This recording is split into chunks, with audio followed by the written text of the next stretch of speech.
Bismillah Rahman Rahim. Assalamu alaikum everyone. Hope you are doing very well.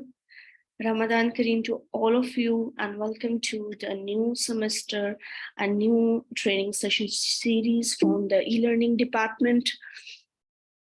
Today we have a very powerful topic that will hit some of the standards, some of the things which is beyond using any platform.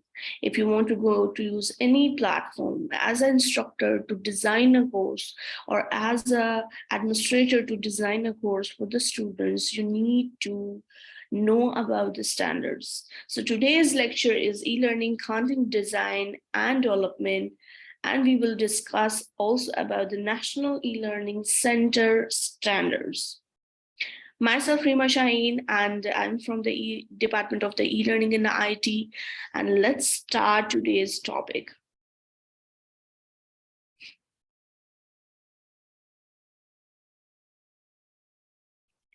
First come first, what is basically a meaning of the National E-Learning Center. Before going towards to explain about this, I want to discuss some of the points that many services have been transformed to e-services, which is an umbrella term for services. On the internet, e-learning is one of the most important e-services offered. It is most used in training and higher education courses. We all know that at the same time, the quality of education is aimed for all the higher education institute. Especially today we are going to talk about the upward. Quality learning is a goal for any online education program. So this quality must be equivalent to the quality delivered via on-grounded courses and the programs in any institute of higher education. Now the question is, what is basically National E-Learning Center? National E-Learning Center for e-learning that applies information, education, and technologies to improve the capacity of the educational and training process in all forms, also control quality. The center has financially and administrative independence. So basically, this organization is established in an independent entity by the Kingdom of Saudi Arabia Council of Ministers, and the decision number was 35 in 1439 Hijri. It aims to enhance the trust in e-learning and providing lifelong equal access to e-learning and leading sustainability, innovation, and e-learning in order to achieve the trusted online learning for all. So the basic purpose of this center is implementation of e-learning standards and e-learning opportunities, innovations for all in the Kingdom of Saudi Arabia, universities, institutions, in the higher educations as well. Now the question is, what is basically the vision and the mission and the values of this center? If I'm going to talk about what is basically the goals of this organization, so basically goals enhance the trust in e-learning and the online learning, facilitating the equal access to relevant lifelong online learning, and leading sustainable innovation in education through online learning. And if we are going to talk some about objectives of the e-learning, National E-Learning Center, they want to ensure the recognition of all form of online learning, ensure the quality of online learning, ensure equal access to all over the Kingdom of Saudi Arabia for the online learning, and improve the quality in the online learning and improve efficiency, provide adaptive online learning opportunities that are relevant to the individual learning needs, and also lead digital transformation in education.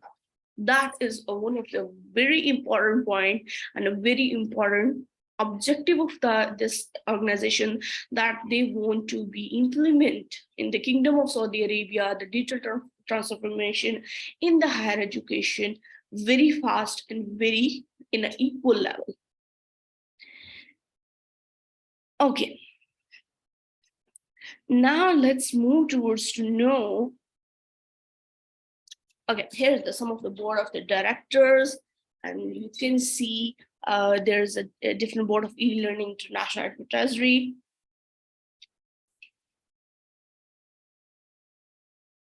Here's one very interesting thing, that is the success partners. Success partners means they are connected with the National E-Learning Center. There's many other universities and many other business, you can say different institutes are connected with it. But one of the most important thing, our university, Design University, is also connected with it. And we are a success partner with National E-Learning Center. And other pointed and a very important thing is, which will be help us to further understanding what we are going to talk about today. There is a two companies, you can say there's a two companies are here. We are going to talk about these companies and why I will explain. I want to elaborate a little bit more about this National E-Learning Center to giving you one clear information and very powerful things which is already implemented. So they have some of the services, and there's the three services. The first one is licensing. So they provide basically institutes and programs license for institutes, which provides e-learning and training programs based on approved licensing regulations.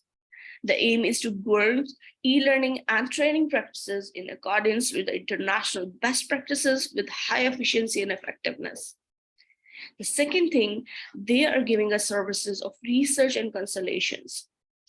RNC aims at conducting assessment and developmental studies. In addition, it offers the consultations in the field of e-learning to enhance the trust, quality, effectiveness in all private and government institutions that offer e-learning. Moreover, it's provide a database for the e-learning resources, measuring beneficiaries' satisfaction and assessments of the present studies and research in accordance with the highest standards. The third thing that is very important, that is a training and qualification.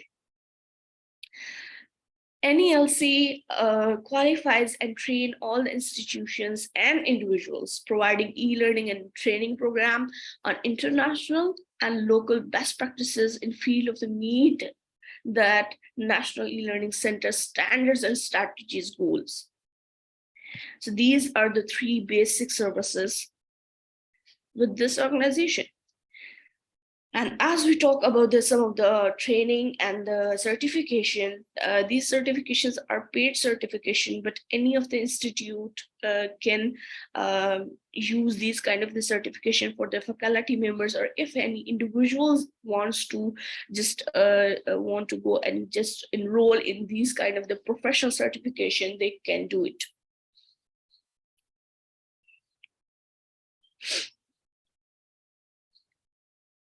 Okay, in all the history of the National E-Learning Center, one is the very important thing, and the actual, I just giving you one line information about this center. Basically, they set up a standards.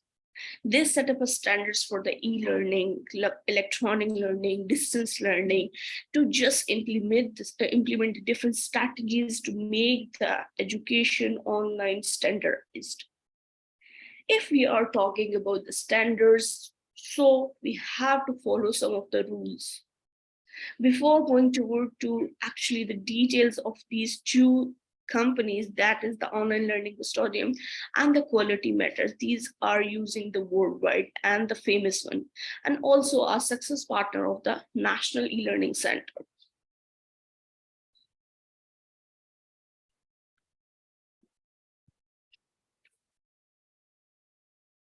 Okay, we are I just want to explain about what is the OLC. OLC is basically a leading professional organization that is devoted to advancing quality online learning by providing professional development.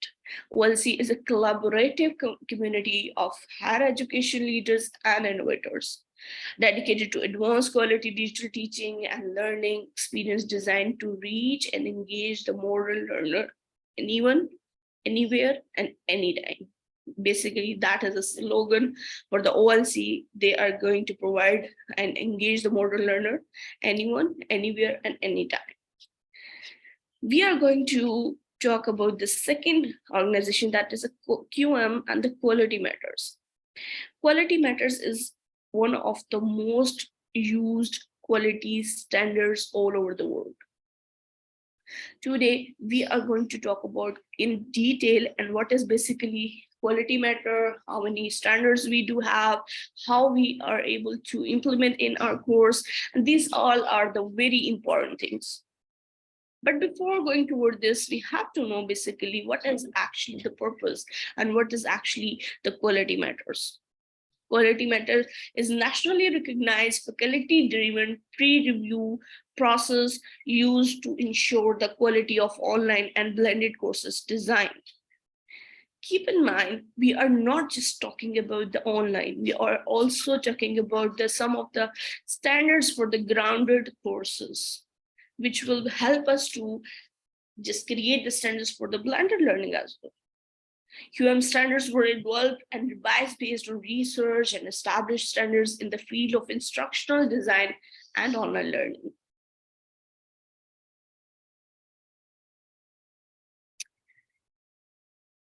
When we are talking some of the standards, some of the things which is connected with the course design, so we are going to talk about the some course design rubrics standards. What is basically a rubric? Rubric is basically a set of instruction which is connected with the system to evaluate the course. Basically, we are giving some set of rules and instructions to the system. For example, we are using the Blackboard or any other e-learning system or any other LMS system. We have to give them some of the rubrics and some of the set of instructions to actually explain the system what actually we want from this course and how we set the standards of it. But setting these kind of the rubrics before, we have to know what is actually standards. A set of 8 journal standards and 42 specific review standards used to evaluate the design of online and blended learning course. In this Quality Matters, we are going to know about basically the 8 journal standards, and we have the sub standards, that is, you can just calculate, that is the 42 specific standards. The rubric has a scoring system used by the review team to determine whether a course meets the standards. And the essential standards, the 3-point specific review standard, must be met during the review, and overall score of 85% of the point possible are required for a course to attain the QM certification. When you just create a course and set a standards, your course must meet 85% standards. Just got the points like this, and it will be just gain the 85% of the points, and then they will be able to get the QM certification.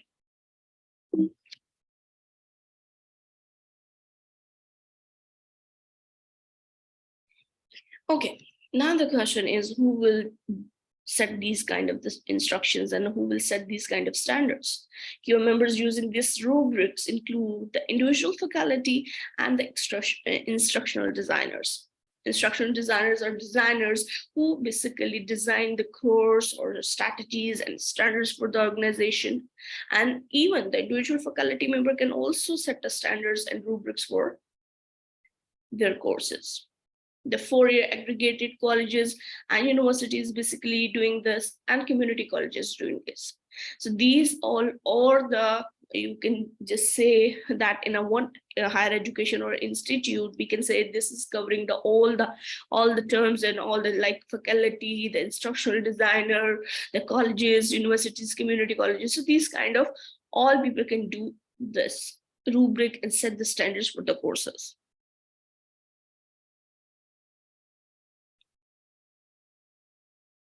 Okay, now the question is, what are the basically 8 journal standards for the, which is basically giving by the QM and the Quality Matters organization to the all over the world.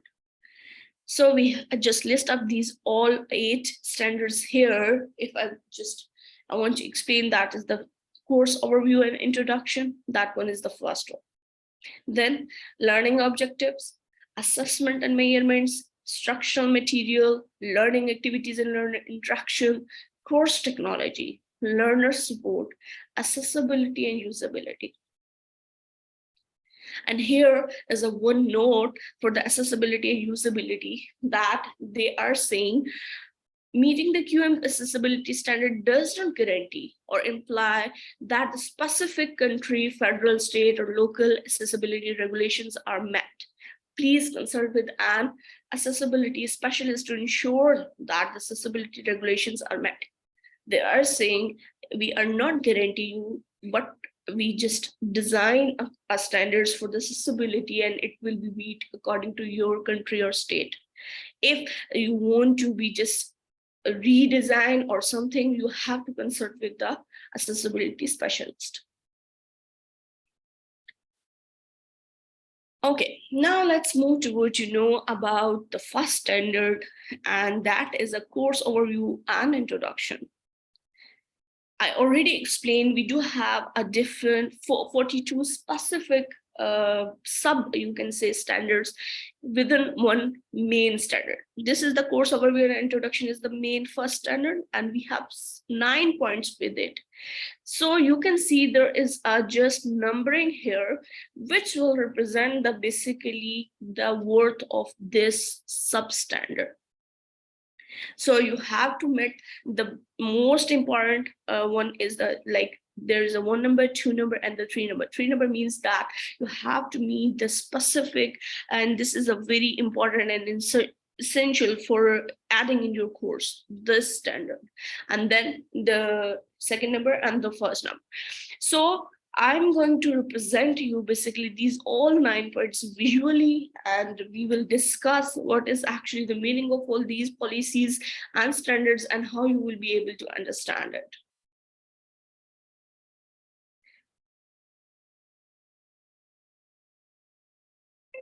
Hello everyone. This short video aims to introduce the first Quality Matters standard, which focuses on the overall design of the course. The overall design of the course should be explained to the learners at the beginning of the course. In a way, the course overview and introduction set the tone for the course, let learners know what to expect, and provide guidance to the learners. There are 9 substandards included under Standard 1. Some components of a standard are essential, which means that in order for a course to pass QM reviews and receive accreditation, they must be met. Each of these essential standards is worth 3 points. Other standards are labeled as either very important or important. These score 2 or 1 points respectively, and it is acceptable. So you can see here is a differentiate the standards. There are the 9 standards, but they are giving us some of the points to make it essential, very important, and important. So this is basically a hierarchy, and then you have to focus on the essential points, and then you have to focus on the very important, and then you move toward the important points. Well, not to meet every single component, as long as altogether the total overall score received reaches 84 points out of 99. The first 2 components of this standard are essential. The third, fourth, and fifth are very important, while the last 4 fall within the important category. 1.1 and 1.2 explain that at the beginning of the course, instructors are encouraged to provide an overview of the course to let learners know what to expect. Oftentimes, faculty may post a syllabus, a written welcome message, or a welcome video on the Start Here button in the learning management system to convey this information. The overview may include how to get started, what to do first, where to find several course components, the schedule of activities and assignments, learning tasks, and available resources. In addition, learners should be introduced to the purpose and the structure of the course by explaining the course schedule, the delivery method, whether it is an online, blended, or hybrid course, the modes of communication, types of learning activities, and how learning will be assessed. A well-written syllabus contains all these and some additional elements. 1.3 standard says that etiquette expectations in the classroom and for online discussions, email, and other forms of communication should be clearly stated to set expectations for appropriate communications for the entire semester. Providing a link to the institution's student handbook or code of conduct is suggested, or the relevant statements can be included in the syllabus. The recommended syllabus language can also be found in the Indiana State Online Blackboard Template course, to which you may easily get access if you contact an instructional designer. 1.4 standard explains that up-to-date course and institutional policies need to be clearly stated because students are expected to comply with them. Faculty can either include these policies in the syllabus or a link to them can be provided within the course. Policies may detail student conduct, academic integrity, late submission of assignments, incomplete grades, withdrawals, confidentiality, student grievance procedures, and other instructor-established policies. 1.5 says that instructors are encouraged to clarify the minimum technology requirements for the course that students will use throughout the course.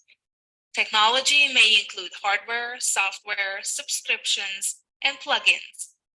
Providing clear instructions about obtaining, installing, and using these technologies are also preferred. Again, recommendations for policy language are available in the syllabus template posted in the Indiana State Online Blackboard Template course mentioned earlier. 1.6 says that the prerequisite knowledge or competencies are clearly stated within the course in documents such as the syllabus or in documents linked to the course. According to 1.7, the minimum technical skills expected of the learner are clearly stated. These explain general as well as course-specific technical skills learner must have in order to succeed in the course. Examples include using the learning management system, which is Blackboard, sending and receiving emails with attachments, creating files in commonly used word processing, spreadsheet, and presentation programs, copying and pasting, downloading and installing software.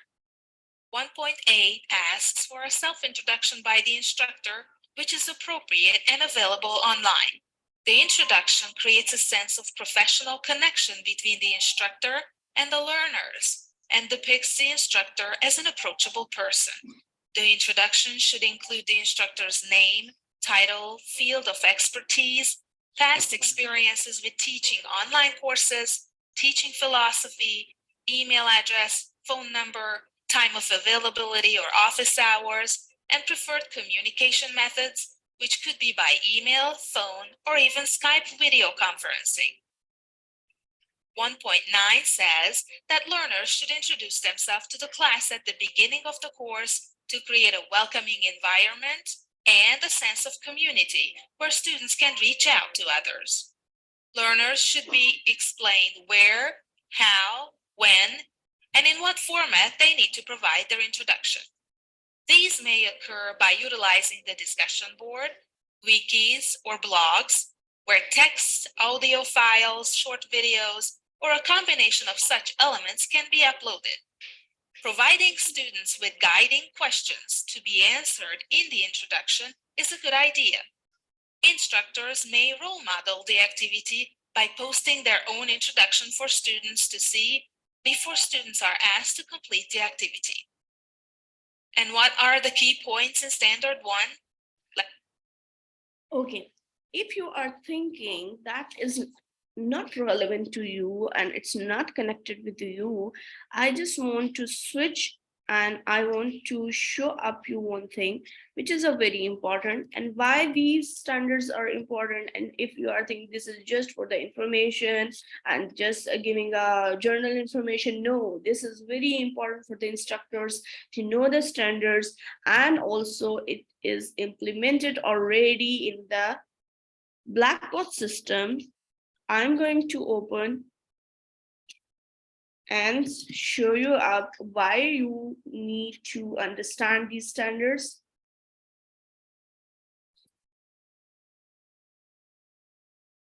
Because you are going to implement it. So let me show you up where these standards are going to implement. I'm going to share my screen. I'm going to switch to basically the Blackboard. Let me share the screen. Okay, hope it's visible to all of you. After the login of the lms.designu.edu.sa, that is basically our platform of the Blackboard. After just selecting your course, you will going to find one new thing here, that is click here, start here. Bye-bye. And you will see one complete document here. And if I just want to translate to English. Okay, for example, so this is a one complete form already appeared here, and this all the course content, all the points, each and everything's just connected with these kind of the standards. Why you do need to understand this? Because you are going to apply on this form, and if you don't know actually what is the meaning of the standards and how you are going to fulfill this application form, so you have to just before you have to know that actually about the standards, and you will be able to fill this form very easily. We had a one session with the Mr. Shakil Ahmed. He explained about this form very well. So in the end of the session, I will share the recording of that session as well. Just the purpose to showing you up this form is basically to know you that these all information is not just journal information. You are going to implement practically. So you have to focus on these standards to understand, and then you will be able to build basically a well standard strategies for your course design. Now switch toward our presentation.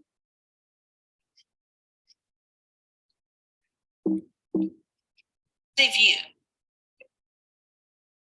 And now we are going to move toward the second one, that is the learning objectives.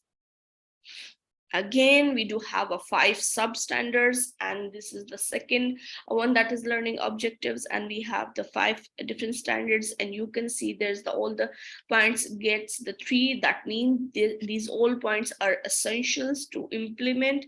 Let's have a visual representation. What is basically the meaning of these standards and how do we will implement it? Hello everyone. This short video aims to introduce the second Quality Matters standard. The second Quality Matters standard focuses on learning objectives, which construct in a way the DNA or the foundation of the course, because the subsequent elements are built upon the stated learning objectives. What are learning objectives? Learning objectives, also called learning outcomes or competencies, describe what learners will be able to do upon successful completion of the course. Carefully written learning objectives are extremely important because they motivate students. They lead to developing meaningful activities and purposeful assessments that are aligned to the overall goals of the course, and they provide evidence that the objectives are met. There are 5 essential elements in the second standard. 2.1 states, that the course learning objectives should describe measurable outcomes. Measurable learning objectives, as stated moments ago, describe what students will learn and be able to do upon successful completion of the course. How will the instructor know that the students meet the expectations? A measurable objective is observable, includes an action verb, and describes a mastery level. The Bloom's taxonomy can be a useful resource in developing measurable learning objectives. Here's an example from the Quality Matters rubric. Upon completion of the course, learners will be able to demonstrate the correct use of personal protective equipment. 2.2 says that the module or unit learning objectives describe outcomes that are measurable and consistent with the course level objectives. Course objectives are broken down into learning objectives at the module and unit level, which are more specific than the course objectives and describe specific skills, knowledge, or competencies that will be mastered during the module or unit. But overall, they all contribute to the achievement of the course objectives. Alignment is an essential concept that Quality Matters emphasizes. In a sense, alignment means that the learning objectives, activities, materials, technologies, and assessments match up. Instructors teach what is in the learning objectives, students learn what instructors set out, and instructors accurately assess what students are learning. In addition, learning activities, materials, and technology should also be utilized to support the achievement of the learning objectives. Hence, all components effectively and purposefully work together to reach the desired outcomes. 2.3 states that all learning objectives and competencies are stated clearly and written from the learner's perspective. Learning objectives should be easily understandable even for non-native speakers and written without unnecessary complex language or jargon, so that students can understand what learning outcomes are expected of them. Learning objectives should be explained to students not only in the course introduction or syllabus, but in each module or unit too. 2.4 states that the relationship between learning objectives or competencies and course activities is clearly stated. Instead of just listing the learning objectives in the syllabus, the instructor can use a numbering system to show how course activities and assignments correspond to the learning objectives. Instructors then can list and explain in a narrative form the learning objectives in the assignment description. 2.5 says that the learning objectives or competencies are suited to the level of the course. This means that the expected learning outcomes are appropriate for the type and the level of the course. For example, a lower level course may include lower level learning objectives containing action verbs such as list, explain, or classify, which may align with assessments that require students to partake in a discussion or simulation, create a concept map or poster, or take a multiple choice true-false test. Upper level courses may expect students to analyze, create, or evaluate ideas, concepts, or materials, for which the aligned assessments may ask students to present a business plan, write a research paper, create a portfolio, or complete a case study. Lastly, let's review the key. So it's explaining about the learning outcomes and learning objectives. That is a very important for the students to understand about the lower level or the upper level, what they are going to do and what they have to just learn an outcome. So you have to follow the rules to just whenever you want to make to one complete learning objective. Now the next one is assessment and measurements. So assessment and measurements also have the 5 points, and here is the first 3 points are the essentials and the 2 points are the very important. So these all are the considerable. So now we are going to know about what is actually the meaning of these 5 points and in the main standard, that is assessment and measurements. Hello everyone. This brief video introduces the third quality matters standard that centers on assessments and measurements. Assessments are designed to evaluate learner progress in achieving the learning objectives or mastering the competencies. Assessments need to be designed and implemented in a manner that corresponds to the course learning objectives or competencies. Through assessments, the instructor can measure learners' mastery, while learners can track their own progress throughout the course. Of the 5 components of this standard, the first 3 are essential, while the 4th and 5th fall within the very important category.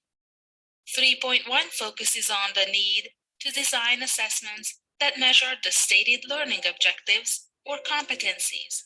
Appropriate assessments are valuable tools in confirming or measuring learner mastery. As a reminder, module learning objectives need to be consistent with the course level objectives. The video introducing the second quality matters standard explains that alignment between learning objectives and assessments is critical.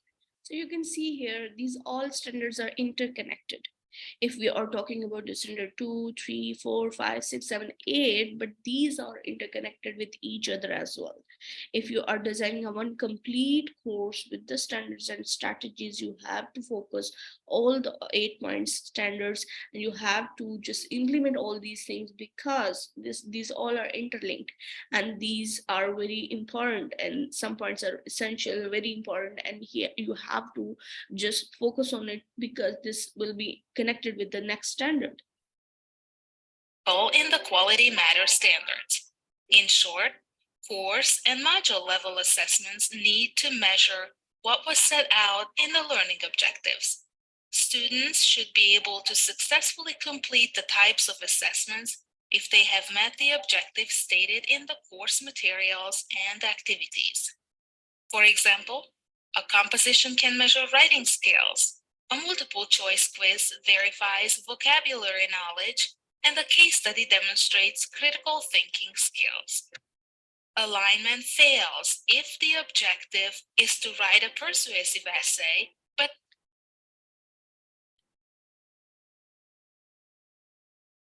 alignment fails if the objective is to write a persuasive essay, but the assessment is a multiple choice test. It may be a good idea to follow a backwards design where the learning objectives are constructed first, then purposeful assessment items are created, and finally the teaching learning activities are developed. 3.2 says that the course grading policy must be clearly stated. A clear written statement explains how the course grades are calculated and what points, percentages, or weights are used for each component. The relationships between points, percentages, weights, and letter grades are explained. In addition, instructors' policy on late submissions is clearly defined. 3.3 explains that the learners are provided with specific, complete, and descriptive evaluation criteria for their work and participation, which are tied to the course grading policy and are stated upfront at the beginning of the course. Students need to know how a grade on an assignment or activity will be calculated and what the instructor's expectations are. Again, the criteria used to evaluate the learner's performance should align with the course objectives or competencies. 3.4 describes that the selected assessment instruments are sequenced, varied, and suited to the work being assessed. Multiple assessment strategies may include utilizing interviews, journals, portfolios, demonstrations, performance tasks, labs, simulations, and exhibits, besides the widely used traditional assessments, such as multiple choice, true, false, or matching test items. Appropriate assessments measure the right level of skills and knowledge. Assessments should be varied in order to promote multiple ways for learners to demonstrate mastery and to accommodate diverse learning styles. During sequencing, assessment should promote the learning process and build on previously mastered knowledge and skills. Assessments also need to be paced properly to give learners adequate time to complete the work in a thoughtful manner. Avoid administering all assessments during the last weeks. Instead, space them out as the material is being covered. You should also avoid utilizing only multiple choice tests, as it will not meet the standard. Requiring students to demonstrate knowledge or skills incorporated in an assessment that has not been covered in the course yet would also not meet the standards. Lastly, it does not meet the standards when discussion boards are assessed on the basis of frequency or word count instead of on criteria related to the course objectives or competencies. 3.5 asks that the course provides learners with several opportunities to track their learning progress. Learning is more effective if learners receive frequent, substantive, and timely feedback. Feedback may come from the instructor, from assignments and assessment that have a feedback feature built into them, or even from other learners. Self-check quizzes, interactive games, simulations, other activities, and practice opportunities with feedback features are appropriate and may even allow multiple attempts. Regarding writing assignments, it may be a good idea to require a first draft for which the instructor provides suggestions for improvement, and then students can submit their final improved paper later. It may be effective to utilize peer reviews and critiques, sample answers, or answer keys. In addition, portfolios, journals, reflection papers that require students to self-evaluate their work could be purposeful assessments. Sharing exemplary essays for learners to review is another way to model expectations. It is now time to review what Quality Matters Standard 3 promotes. So basically in the standard 3, we just follow up all the standards, which is just connected with the assessment and measurements. So these are very important to understand. With the example, it's represented already that how you will be able to create your standards for the assessments, to creating for the different kind of the quizzes, the multiple choices, and why do you need to implement these all things. And these standards must be have some of the feedback which explaining about the self different explanatory feedback practices you can implement. So these all are the important, and hope it's very well explained to you to about the standard 3, that is assessment and measurements. Let's move toward the fourth one, that is the instructional materials.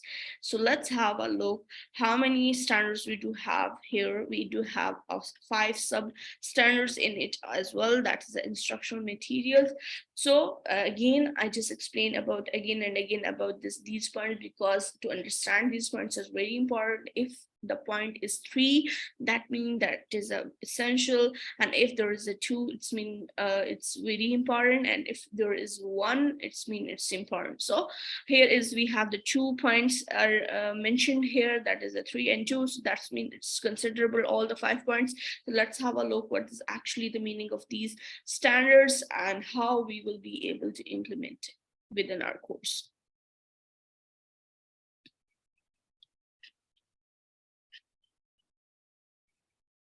Hello everyone, this is the 4th video in the Quality Matters series.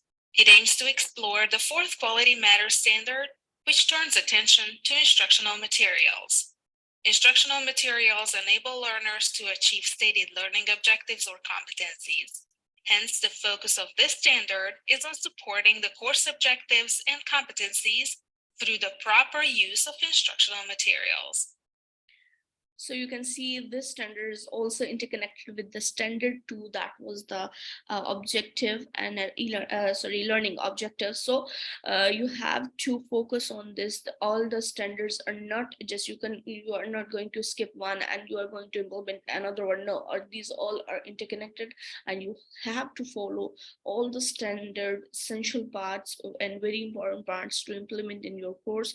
Now this standard, the 4th one, is as as mentioned, this is related to the instructional material. So this is, you can consider that is implemented by the instructional designers. As I already mentioned, there is a different faculty member can implement instructional designer, the aggregation department at the universities, communities. So these all are important for the all. One, if you are saying that from the administration level to faculty, all the terminologies are important to implement and understand for the one complete institute. The first two components are essential in the standard. The third, fourth, and fifth are very important, while the sixth component falls within the important category. Next, let's look into some details. 4.1 says that the instructional material should contribute to the achievement of the stated course and module or unit learning objectives, which again refers to the importance of the alignment process introduced in the second standard. Hence, instructional material should be aligned with the learning objectives and integrated effectively with the tools, assessments, and activities selected for the course. Instructional materials may include, but are not limited to, textbooks, publisher or instructor-created resources, multimedia, and websites. 4.2 describes that both the purpose of the instructional materials and how the materials are to be used for learning activities should be clearly explained. It simply means that learners should be provided with an explanation of how the instructional materials, resources, technologies, and learning activities are used in the course, and how each will help students achieve the learning objectives. 4.3 explains that all instructional materials need to be cited appropriately. The citation requirement applies to instructor-created materials, publisher materials, textbooks, images, graphic materials, tables, videos, audios, websites, or other forms of multimedia. Citations role model the practices learners are expected to follow when documenting references. So here they are giving you some of the citation standards. That is, we have the different citation standards. They are explaining that if the students are giving a reference in their assessment or any quiz or any assignments, so they have to follow these kind of the standards as well. If they want to reference one research paper or something, so we do have these 5 different standards to implement or just grab the reference of any article, any research papers. So you have to follow these all things. So it must be familiar with the students as well, that what is actually the meaning, how you will decide reference. So this is very important for the students as well. Minimum, a citation includes the author's name, date of publication, title, and URL or source. Online courses follow different regulations than face-to-face courses regarding copyright issues. For example, uploading an entire article, book, or video into the learning management system will violate copyright regulations. Instead, if possible, a link to such resources can be posted. Understanding and applying copyright in online educational environments is very important. It is encouraged to locate relevant resources and become informed of the best practices. If you follow the embedded link, you will find a quality lesson developed by Lisa Hughes related to this topic. And here it's talking about the copyrights and plagiarism things. This is also already implemented in the Blackboard, and in the last session already announced that we are going to just implement the extended version of the Blackboard Ultra. So we do have there's a lot of features new features to doing different things. So there's one of the feature that is a safe assign, and we will have a one complete session on it, and how do you be able to just implement that features to avoid the copyright. So this is also one of the standard. that you have to implement in the learning management system. And so our university already implemented it, and you have to know about actually what you basically the meaning of the copyright and how you will be able to check. So this standard is already implemented and you will be going to apply it. So this is also essential part. 4.4 defines that the instructional materials need to be current. It is advised to utilize up-to-date discipline-specific materials. For example, an introductory computer course may include information on recent trends in data storage or security. An English writing course might discuss the purpose of internet research. A chemistry course might include computerized models to demonstrate chemical operations, or a human resource course may provide resources related to locating current and pending legislations. 4.5 recommends using a variety of instructional materials in the course. These may include textbooks and other publications, instructor-created resources, websites, and multimedia.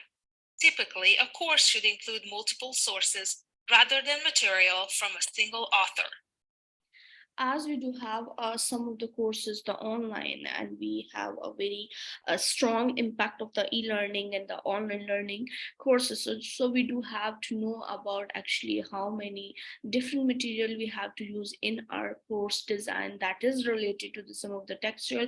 Of course, the base is your textbook, then you have to add on the different things which make it a more engaging for the students. You have to add the more references, you have to add some of the visual content, something which is related to the even in the education social media. So these all things make a one complete online learning course for the student to make them more engaged. So our purpose is basically to implement the things and give awareness for the different things which make the student engage with the course. So you have to focus on these all things while you are just creating your outline of your course, and while you are just designing or creating your course for the online, and even for the graduate courses, like even for the offline courses. So these all things are essential to make your course more visual, more interactive, and more engaging for the student. Okay, now let's move toward the fifth one, that is learning activities and the learner interaction. Now we are going to talk about something activities and the interaction of the students. So we have here the 4 points, and all the points are considerable because the 3 points are essential and the 1 point is very important. So let's have a look what is actually meaning of these all 4 standard.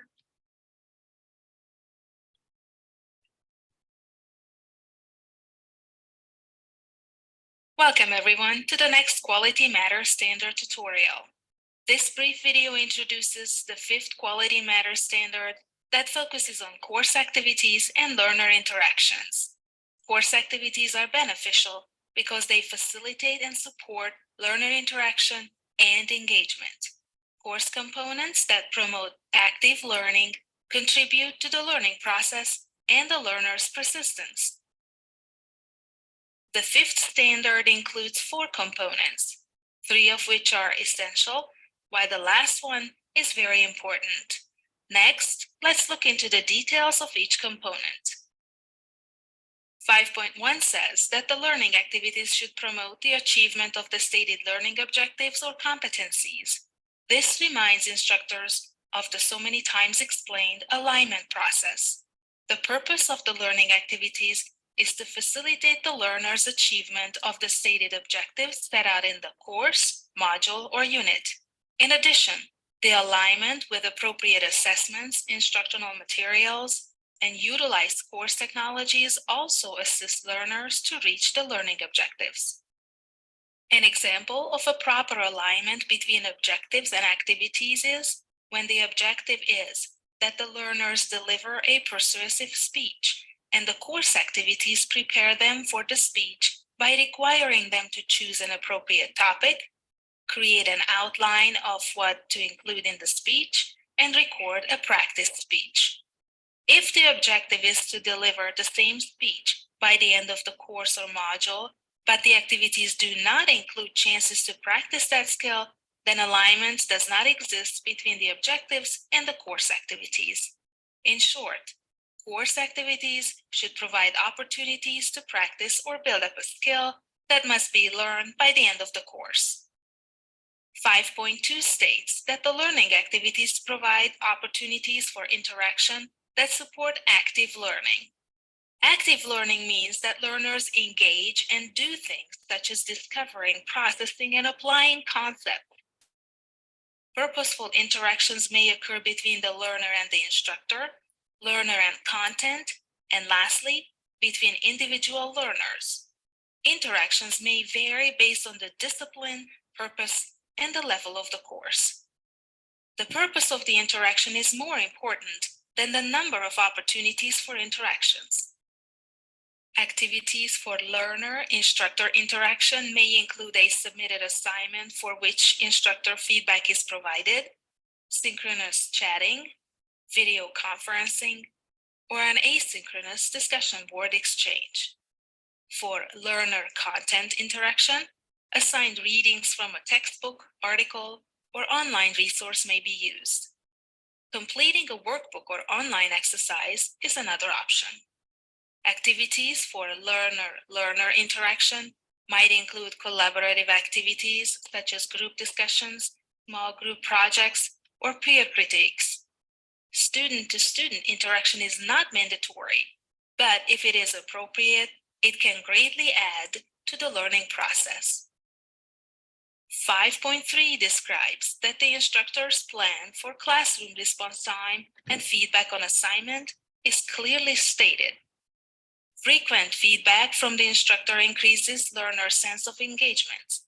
Learners need to know when they can expect the response to emails, discussion postings, feedback on assignments, and grades.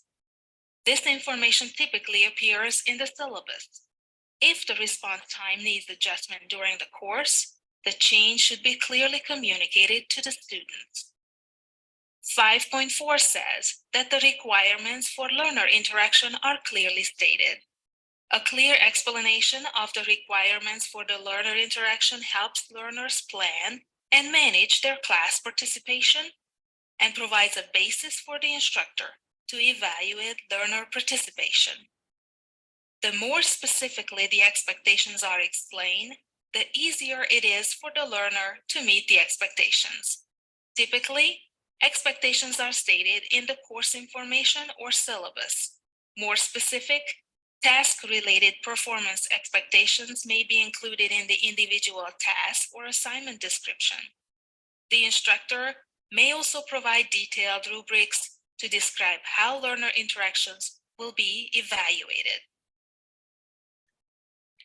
So in the standard 5, they explain about the interaction of the student with the different ways, like the student to instructor, student to online content, and the student to student interaction. Basically, interaction and interactivity is a very important in a one course design, because there is a best way to engage a student, to give them some of the resources which will help him or her to interact with that content. Even sit in a classroom or even sit in front of the screen, the interactivity is basically a core thing for the digital transformation, I can say. Why? Because when we are talking about something digitally or something online learning, even though in the blended learning environment, you have to just something which is interact with the student to make him or her awake toward the content. And this is basically a best practice to interact with the content, to make them more engaged and get basically good outcomes. So many studies talk about it, because the interactivity is a core point to just engage the student toward the content.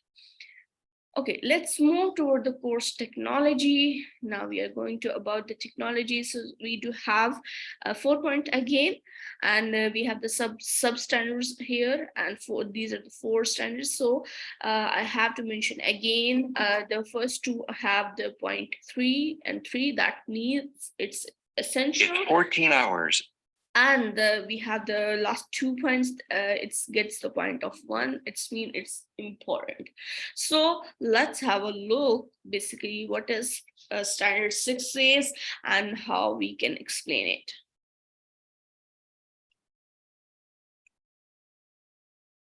Welcome to the next brief video in the Quality Matters series. This particular tutorial aims to introduce the 6th Quality Matters standard, which turns attention to course technology. Course technologies support learners' achievement of course objectives or competencies. Appropriate technologies facilitate rather than impede the learning process.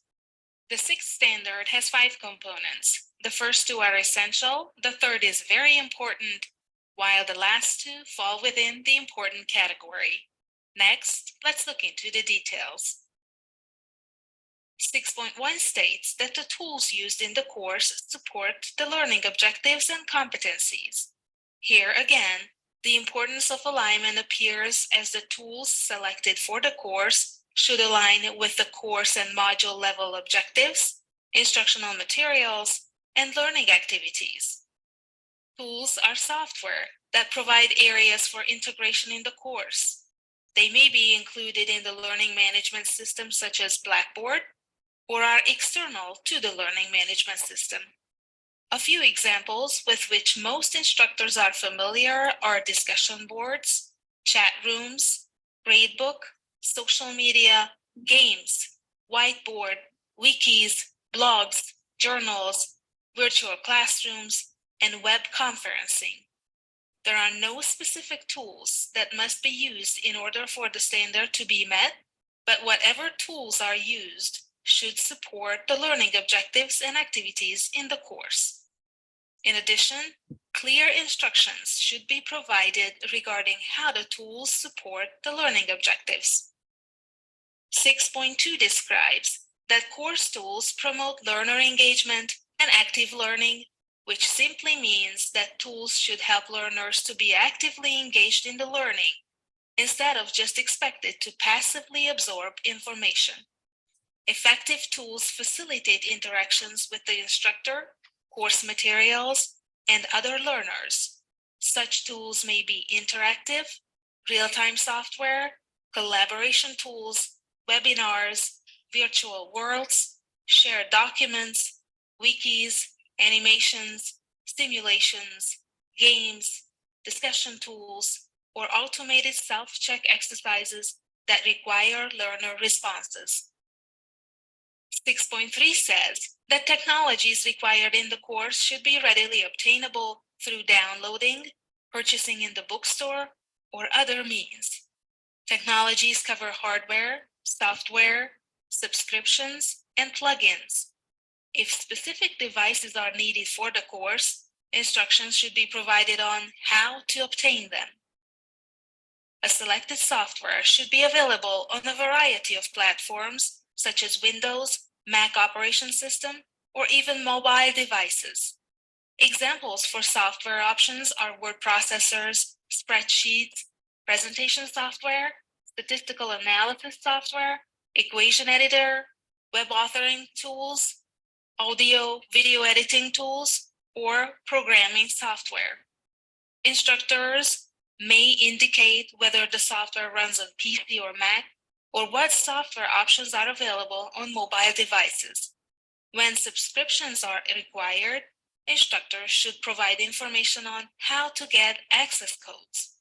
To ensure learner access, provide the link to the required peripherals to be purchased, and for textbooks, CDs, and DVDs, information should be provided about the title, author, publisher, ISBN number, copyright date, and details on where copies can be obtained. 6.4 says that course technologies should be current.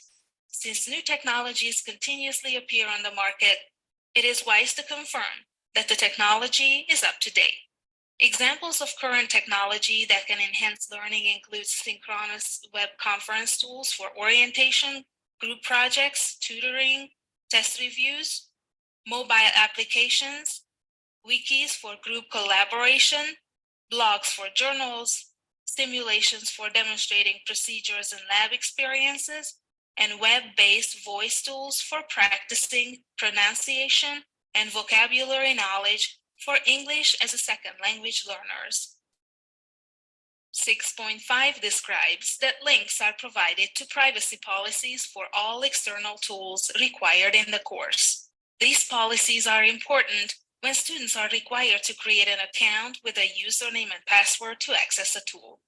In these cases, learners may wish to read the policies to know how to safeguard their accounts. Now we are ready to review the main points. So this standard was related to the course technology. If as an instructor, still you are thinking you can work without technology, so there is a one big no. You can't now survive without technology, even just delivering your course, creating your course, designing any content. So your technology is a very essential part now in this era of the digital transformation era. You have to connect it with the technology, so you have to keep yourself up to date to create your content more engaging and more up to date for the students to meet actually the standards of the quality matters. So this is an essential part. So this standard is very important, that is related to the course technology. So you have to understand all the steps and all the points are very essential to implement your course. So let's move toward next one, that is a learner support. That is the standard 7. Again, we do have a four sub standards, and we do have a different points. The first 3 have essential points, that is the point 3, and the fourth one have a point 1. That means this is an important one. So let's have to look what is actually the meaning of these all standards and how we will be able to implement it.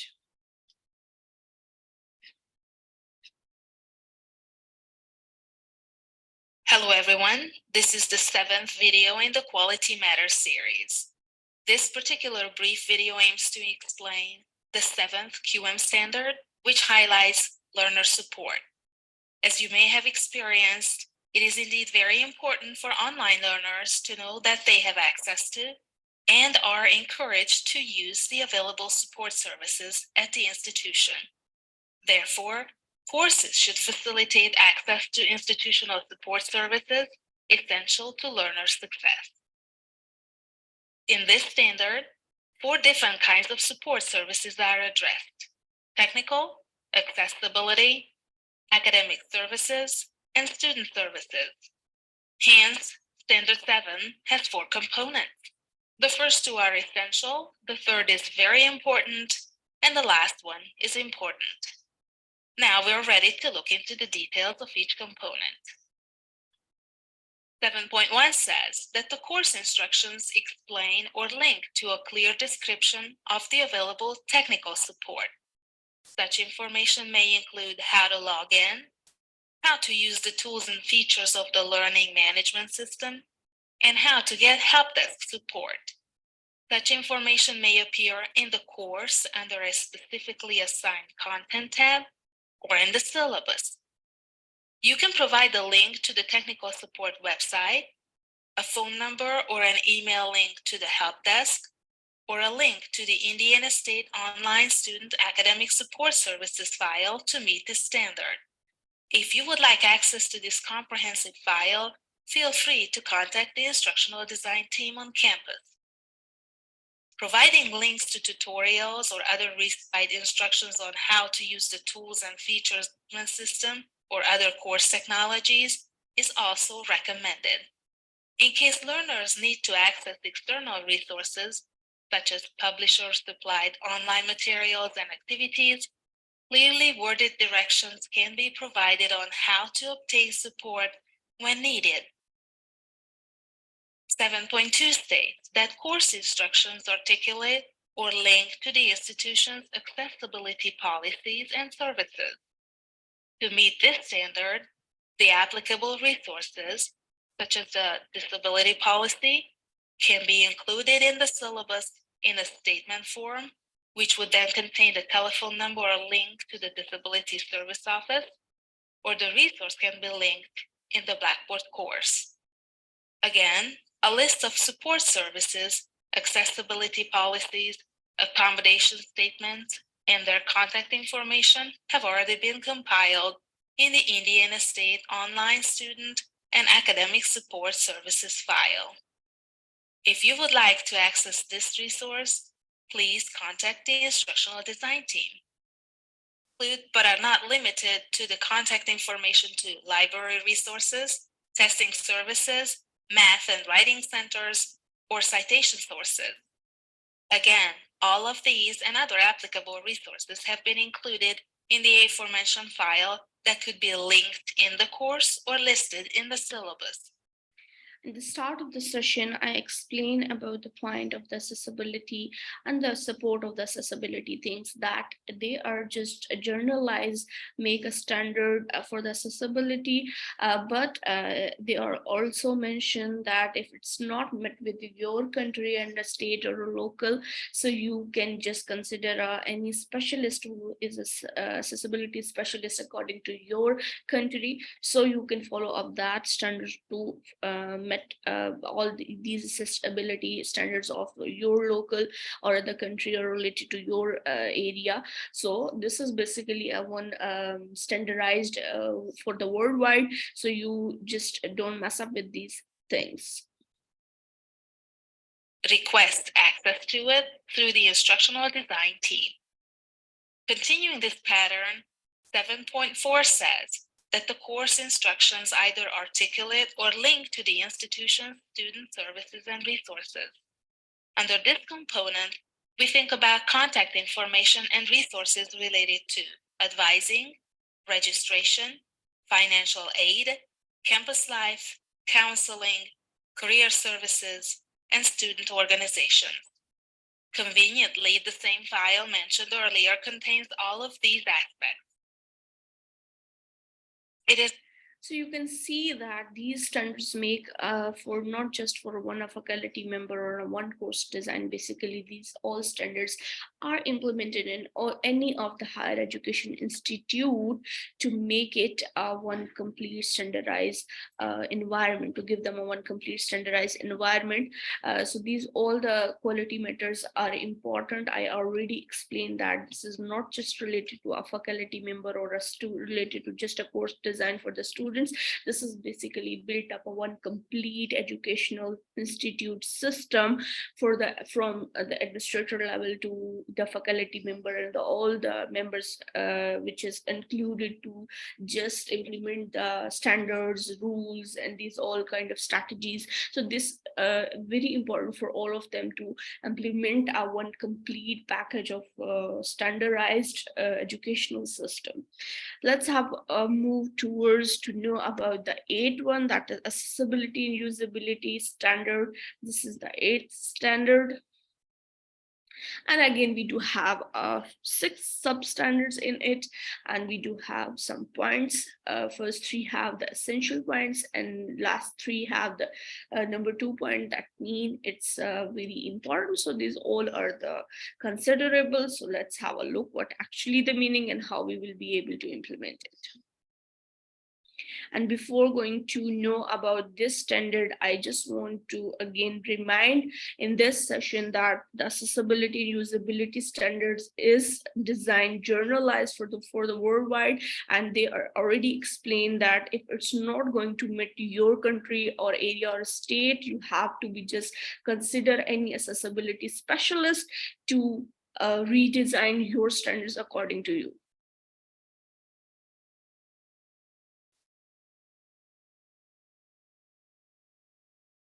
Hello everyone, here we are at the last brief video in the Quality Matters series. Standard 8 addresses the core concepts of accessibility and usability. With disabled students in mind, the course design reflects the commitment to accessibility so that all learners can access all course content as well as activities. Regarding usability, the goal is to create a course in which all learners can navigate easily and interact with course elements. Standard 8 has 5 components.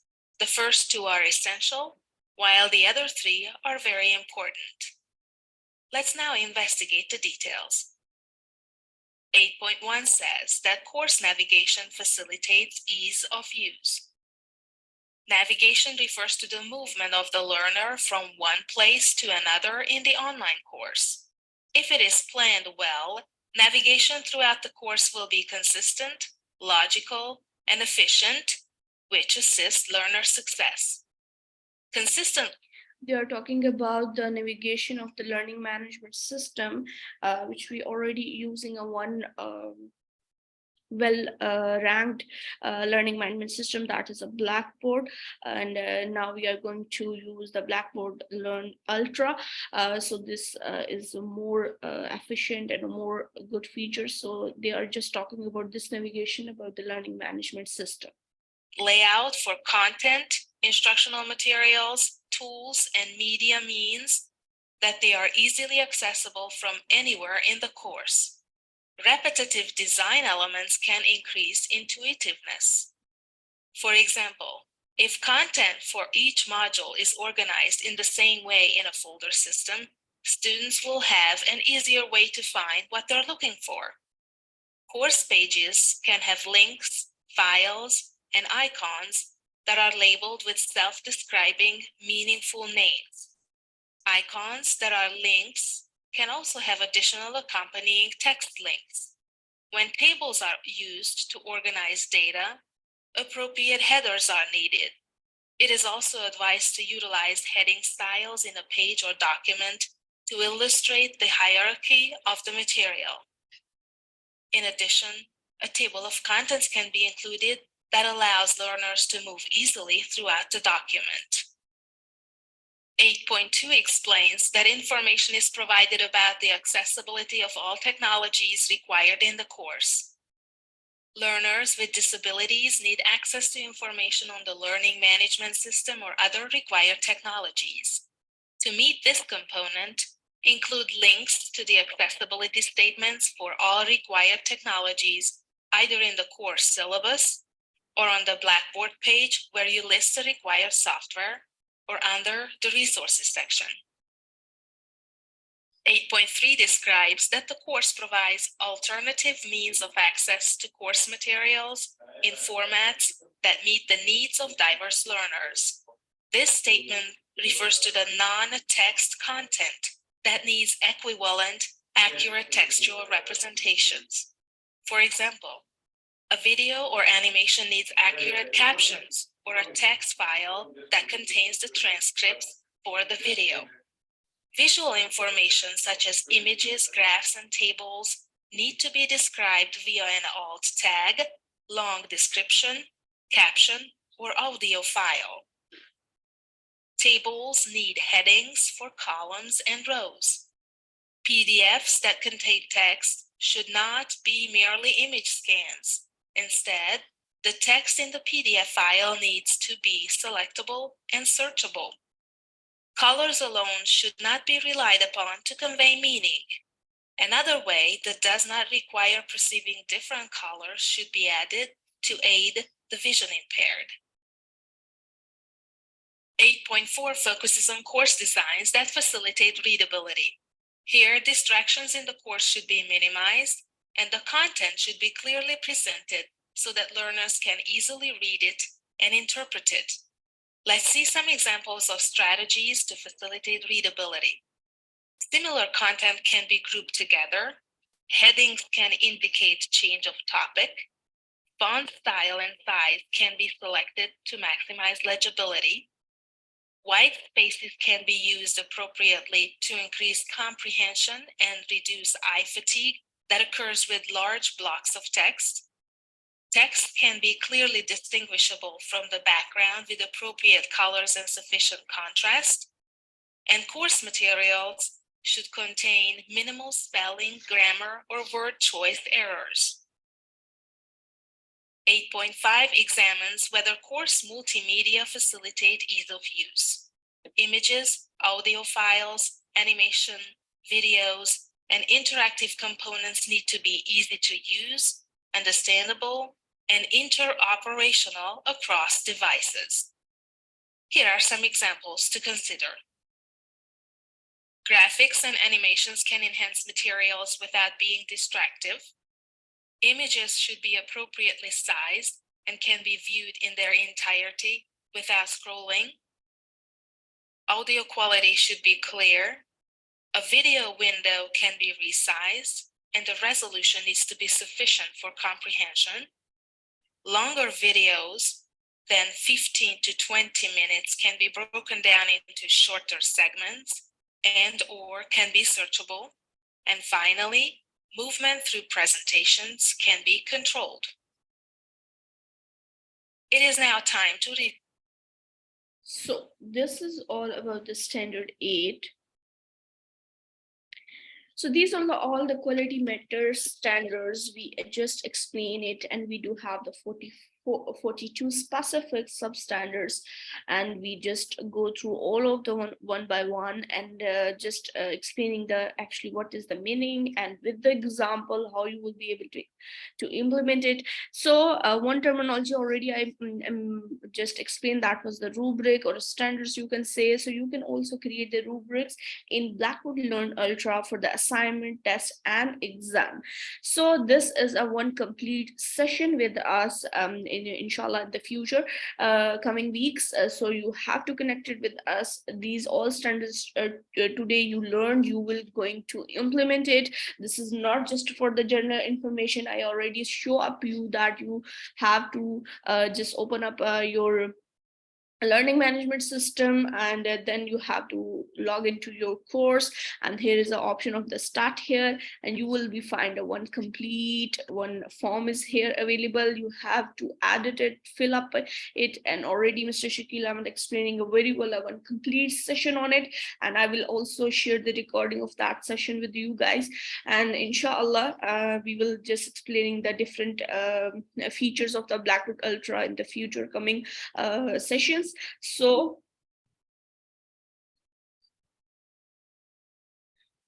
okay, today is a very important training session because this is related to the standards, and anything you are going to start just designing or creating a new things, even though if we are talking about a course, even though if we are talking about the standards and strategies for the institute. So these all things are very important, and it's a worldwide implemented quality matters. Hope I explained well, and if you have any question and if you want me to repeat anything, please let me know. You can just ask me anything. Thank you so much.